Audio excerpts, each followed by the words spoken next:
Hello viewers, welcome to Happy Streamers. Today I will show you how to post on Instagram. Let's see.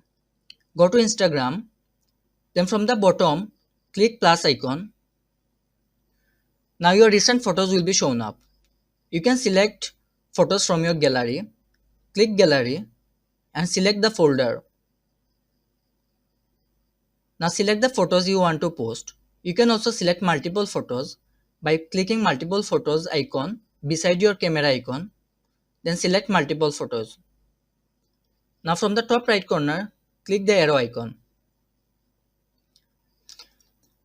Now you can add filter.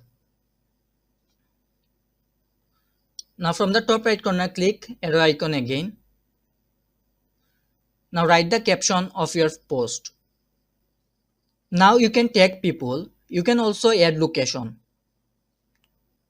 You can share to Facebook by clicking this icon. Now from the top right corner, click the check mark. Your post has been added to Instagram. That's all. If you find this video useful, please subscribe. Thank you.